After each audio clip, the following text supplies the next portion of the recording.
এই সময় চারিধারে বৃষ্টি হওয়ার কারণে আমাদের বাড়িতে ইঁদুরের উৎপাত প্রচণ্ড বেড়ে গেছে।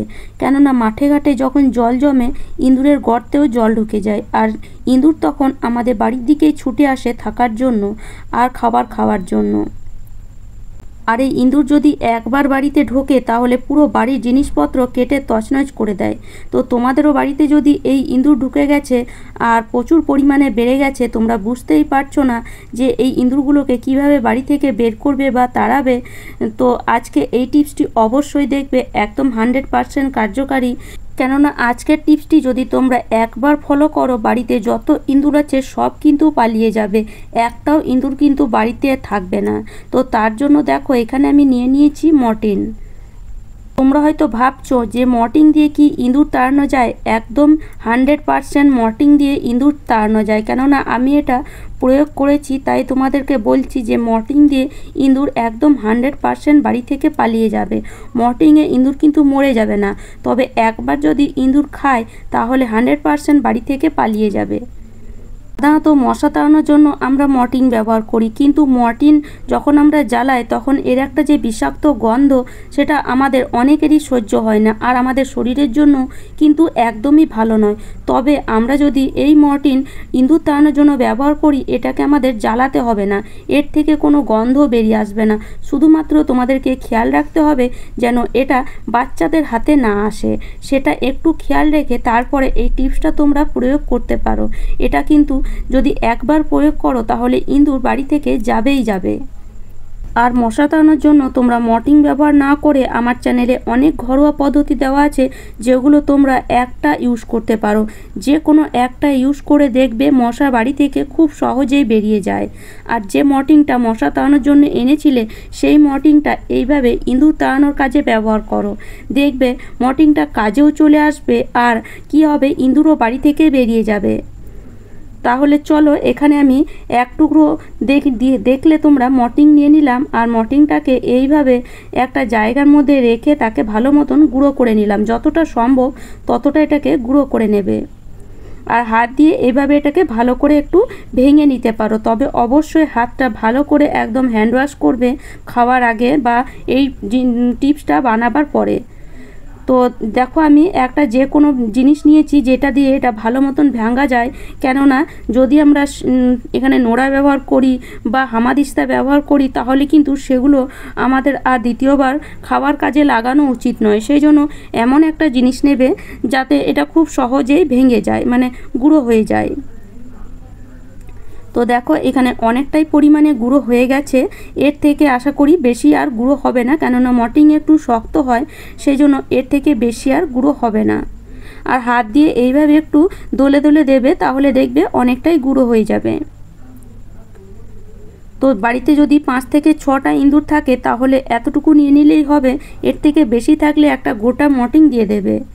এবার এর মধ্যে কিছু জিনিস অ্যাড করব যাতে এর পাওয়ারটা আরও বেড়ে যায়। তো এখানে আমি 1 চামচের মতন সার্ফ দিয়ে দিলাম, আর তার সাথে সাথে 1/2 চামচের মতন খাবার সোডা, আর এবার এখানে দিয়ে দেব কিছুটা পরিমাণ ভিনিগার। আর এই 4টে জিনিস যখন একসাথে মিশে যাবে তখন একদম একটা পাওয়ারফুল রেমেডি তৈরি হবেই হবে। তো ভিনিগার দিয়ে দিলাম মোটামুটি 2 চামচের মতন। এবার ভালো মতন এটাকে মিশিয়ে নিতে হবে, আর ভিনিগার দেওয়ার সাথে সাথেই দেখতে পাচ্ছ কেমন একটা ফেনা তৈরি হতে লাগলো, কেননা এর পাওয়ারটা অনেকটাই বেড়ে গেল। এবার কি করব, একটা চামচ নেব, যে চামচটা আমরা কোনো খাওয়ার কাজে আর ব্যবহার করব না, ব্যবহার করি না, সেই ধরনের চামচ নেব। তোমরা একটা প্লাস্টিকের চামচ বা প্লাস্টিকের একটা যে কোনো জিনিস নিতে পারো, বা একটা কাঠিও নিতে পারো। তো আমার এই চামচটা ব্যবহার হয় না, সেই জন্য আমি এই চামচটাই নিলাম। এবার চামচটা দিয়ে ভালো মতন সব জিনিসগুলোকে মিশিয়ে নেব। কিছুক্ষণ এটাকে রেস্টে রেখে দেবে, মোটামুটি 5 থেকে 7 মিনিট, যাতে মর্টিনটা একটু নরম হয়ে যায়। তারপরে এর মধ্যে আমি দিয়ে দিচ্ছি 2 চামচ পরিমাণে গমের আটা। তোমরা এর বদলে বেসনও দিতে পারো, বা গমের আটাও দিতে পারো, বা ময়দাও দিতে পারো, যেটা বাড়িতে অ্যাভেলেবেল আছে সেটা এখানে ইউজ করতে পারো। এবার এই চামচটা দিয়ে ভালো মতন এটাকে মিশিয়ে নিচ্ছি। আর আমি এই টিপসটা ইউজ করেছি, তার জন্যই তোমাদের সাথে শেয়ার করছি। কেননা কিছুদিন আগে আমার বাড়িতেও প্রচুর পরিমাণে ইঁদুর হয়ে গেছিলো, তো বুঝতেই পারছিলাম না কিভাবে ইঁদুরগুলোকে তাড়াবো। তো যখন আমি এই টিপসটা ইউজ করলাম তখন বিশ্বাস করো ইঁদুরগুলো মানে হয়তো একটু একটু খেয়েছে, কোথায় যে পালিয়ে গেল বুঝতেই পারলাম না যে কখন ইঁদুর এসেছিলো বাড়িতে আর কখন চলে গেল। তো দেখো এখানে খুব ভালো মতন এটাকে মিশিয়ে নিতে হবে, আর মেশালে দেখবে একটা ক্রিমের মতন তৈরি হয়ে আসছে। এর মধ্যে সামান্য একটু জলও দিয়ে দিতে পারো যদি খুব মানে এটা যদি শক্ত মনে হয়। তো চলো এবার এটাকে কিভাবে ইউজ করবে। তো এভাবে যদি দিয়ে দাও ইঁদুর কিন্তু খাবে না, কারণ এর মধ্যে যে মর্টিন আছে, মর্টিনের গন্ধ কিন্তু ইঁদুরের নাকে লাগবেই লাগবে। তো তার জন্য ইঁদুর যে জিনিসটা খেতে খুবই পছন্দ করে সেই জিনিসটা দিয়ে দিতে পারো। যেমন ধরো এখানে রুটি নিয়েছি, তোমরা পাউরুটি নিতে পারো, কোনো সবজি নিতে পারো। তো সেই সব জিনিস কিন্তু ইঁদুর খুব ভালো খায়। তো সেই জিনিস মধ্যে এটা যদি দিয়ে দাও তাহলে ইঁদুর কিন্তু খুব খুশি হয়ে খেতে যাবে। তো দেখো এখানে আমি এই একটা রুটি ছিল, রুটির মধ্যে এইভাবে লাগিয়ে দিচ্ছি, যেমন আমরা ধরো কোনো ক্রিম লাগাই ঠিক সেরকমই লাগিয়ে দিচ্ছি। তো এইভাবে লাগিয়ে দিয়ে রুটিটাকে যদি নর্মালি এইভাবে রেখে দাও তাহলে কিন্তু ইঁদুর খেতে আসবে না, আর খেতে এলে সে কিন্তু বুঝতে পারবে যে এর মধ্যে এই যে ক্রিমটা বা যে জিনিসটা আমরা বানালাম সেটা দেওয়া রয়েছে। তো সেই জন্য রুটিটাকে একটু কায়দা করতে হবে। তো অবশ্যই ভিডিওটা পুরোটা দেখো, বুঝতে পারবে যে রুটিটা কীভাবে তোমরা দিলে ইঁদুর খুব খুশি হয়ে খেতে আসবে।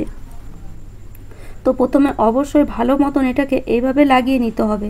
তো দেখো আমি এটাকে খুব ভালো মতন লাগিয়ে নিয়েছি। এবার কি করব, এটাকে এইভাবে রোল করে নেব। তো এইভাবে রোল করলে কি হবে, পুরো রুটির মধ্যে ভালো মতন কিন্তু লেগেও যাবে, আর এই যে ভেতরে যে জিনিসটা বা ভেতরে যে রেমেডিটা আছে সেটা কিন্তু ইঁদুর বুঝতে পারবে না। আর এইভাবে দিয়ে দিলে কিন্তু ইঁদুর একটা রুটি তো খেয়ে শেষ করতে পারবে না। সেজন্য এটাকে আমরা কি করব, টুকরো টুকরো করে এদিকে সেদিকে দেবো, তাহলে একটা রুটিতে আমাদের কাজ হয়ে যাবে। তো তার জন্য দেখো আমি এখানে একটা কাঁচি নিয়েছি, আর কাঁচির সাহায্যে এটাকে এইভাবে ছোট ছোট পিস করে কেটে নিচ্ছি। তো এভাবে পিস করে কেটে নিলে কি হবে, তোমরা পুরো বাড়ির মধ্যে এই রুটিগুলোকে দিয়ে দিতে পারবে। তো এটা যদি পুরো বাড়ির মধ্যে একটা দুটো করে রুটি দিয়ে দেওয়া হয় তাহলে ইঁদুর কিন্তু যেখানে খুশি ইঁদুর যাক না কেন সে একটা কোনো জায়গা থেকে হলেও সে খাবেই খাবে।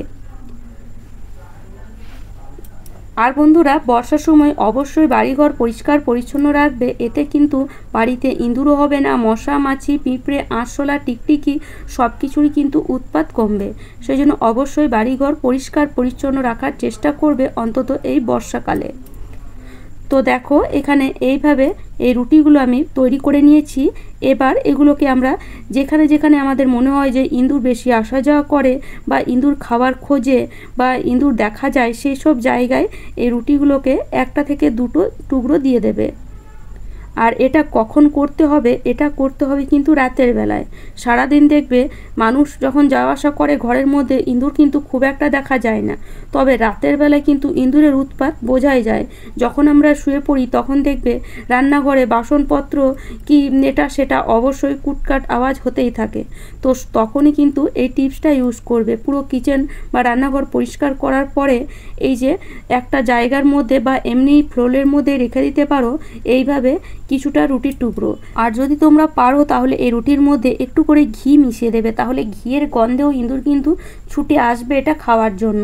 বা এমনি রুটি রেখে দিলেও কিন্তু ইঁদুর খেতে আসবে। আমি এমনি রুটি রেখে দিয়েছিলাম, তাতেও কিন্তু ইঁদুর খেয়ে সব ইঁদুর ঘর থেকে কিন্তু পালিয়ে গেছে। তো এটা এক জায়গায় রাখলে হবে না, বাড়ির মানে সব বাড়িতেই রাখবে, সব রুমের মধ্যে সব রুমের মধ্যে রাখবে। আর যে দরজা দিয়ে ইঁদুর বেশি যাওয়া আসা করে, বেশি ঢোকাঢুকি করে, বাইরে থেকে মনে হয় যে এই দরজা দিয়ে ইঁদুর আসছে, তো সেই দরজার কাছে অবশ্যই রাখবে, খাটের নিচে, আলমারির নিচে, এইভাবে রেখে দেখবে ইঁদুর খাবেই খাবে। তো আশা করি বন্ধুরা আজকের টিপসটি তোমাদের কাজে আসবে। আর আমার টিপস যদি তোমাদের এতটুকু ভালো লাগে বা কাজে আসে তাহলে অবশ্যই লাইক করো, শেয়ার করো, আর আমার চ্যানেলে নতুন বন্ধু হয়ে থাকলে চ্যানেলটিকে সাবস্ক্রাইব করে নিও এরকম নিত্য নতুন টিপস দেখার জন্য। তাহলে চলো আজ এই পর্যন্ত, কাল আবার দেখা হবে নতুন একটা টিপসের সাথে।